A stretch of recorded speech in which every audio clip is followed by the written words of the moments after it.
म्हणजे मुळी अज्ञान आहे. अज्ञान मुलीला कोण चार आहे, त्याला फांद्या 12 आहेत. पहिली फांदी काम, दुसरी फांदी क्रोध, तिसरी फांदी लोभ, चौथी फांदी मद, पाचवी फांदी मत्सर, 6वी फांदी अहंकार.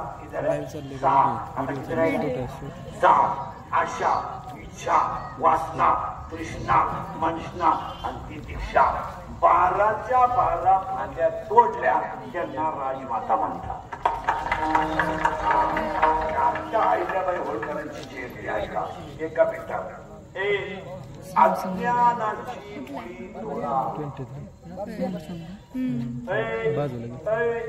अहिल्याबाई होळकरांची जयंती ऐका. अज्ञानाची मुळी तोडा.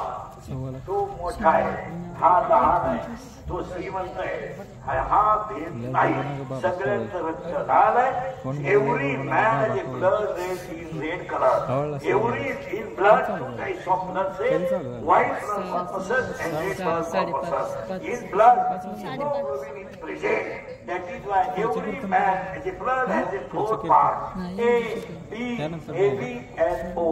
Every man has a 1 brain, 2 brain. Brain is same, but capacity of knowledge is different. प्रत्येकाच्या डोक्यात मेंदू समान आहे. तुम्ही एकमेकाला कमी लेखू नका, सगळ्यांना समान लेखा. हे ज्यांनी शिकवलं त्यांना राजमाता.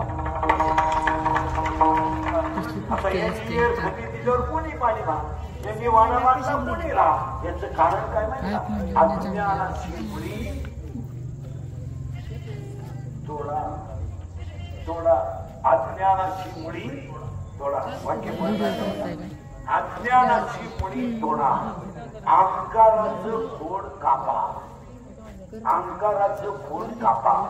दोन्ही ओठाच्या मध्ये रामकृष्ण हरीची मुरारी घ्या आणि रामकृष्ण हरीच्या मुरारीला गुरु कृपेचा दांडा बसवा.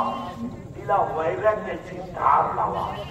या 12 फांद्या तोडून टाका. तुम्ही राजमाता.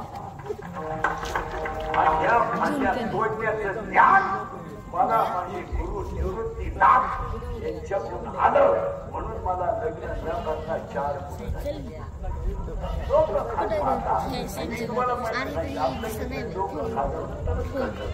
आणि 5वं ज्ञानोबारायचं झालंय ते मला 4 कीर्तनकारांनी सांगायचंय. मी फक्त 4 मुलं सांगणार आहे. ज्ञानोबारायचं लग्न झालं नाही, पण ज्ञानोबारायचं 4 ऐका. पटापटा बोला. ज्ञानराज माझी योग्याची माळ, साधकाचा मायगाव, ज्ञानारायणाची अनाथाची माळ आणि वेदशास्त्र देती वाई. पहिला मुलगा वेद, दुसरा मुलगा योग, तिसरा मुलगा साधक, चौथा मुलगा अनाथ. पहिल्यासाठी अमृतानुभव, दुसऱ्यासाठी चांगदेवपासून, तिसऱ्यासाठी ज्ञानेश्वरी आणि तुमच्या माझ्या सगळ्यांसाठी हरिपाठ. आणि आज कीर्तनाला घेतलेला आपण हरिपाठाच्या 16व्या नंबरचा. आता मी प्रश्न विचारतो. ज्ञानोबाला 4 मुलं आणि 1 मुली आहे. मुलीचं नाव वैज्ञानिक सांगायचं.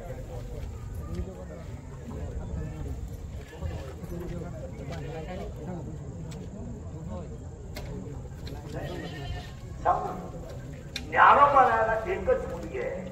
मुलीचं नाव आहे ओवी. ओवी 9000 देवीच्या ओव्या ज्ञानेश्वरीच्या. प्रत्येक ओवी रोज वाचा. नवा अर्थ आहे नवरस बरडी साधू. नवरस बरडी साधू म्हणून ज्ञानोबाच्या मुलीचं नाव आहे ओवी. ज्ञानोबाला मुलं आहे 4. आणि आज कीर्तनाला घेतलेला आपण हरिपाठातला 16व्या नंबरचा आहे. आणि टाळकरी प्रत्येक कीर्तनकार ध्यानात ठेवा. हरिपाठ हा ग्रंथ नाही. जरा विषय वापरायचा. हरिपाठ हा ग्रंथ नाहीये. हरिपाठ हा संप्रदायाचा आत्मा आहे. हरिपाठ संपलेचे हरिपाठ आमचा वास आला हरिपाठ. आणि या गायक वादकांनी हरिपाठाचा ऑर्केस्ट्रा केला. हरिपाठ हरिपाठ हे महिला पुरुष हरिपाठ 27 नाशिक म्हणायचे नाही. 27 उड्या मारून म्हणायचे नाही. आणि 27 कसे म्हणायचे माहितीये? शांत म्हणायचे. कारण हरिपाठ लिहिणार बाळ, हरिपाठ लिहिणार बाळच इतकं गवळ आहे की त्याचं वयच फक्त 15 वर्ष.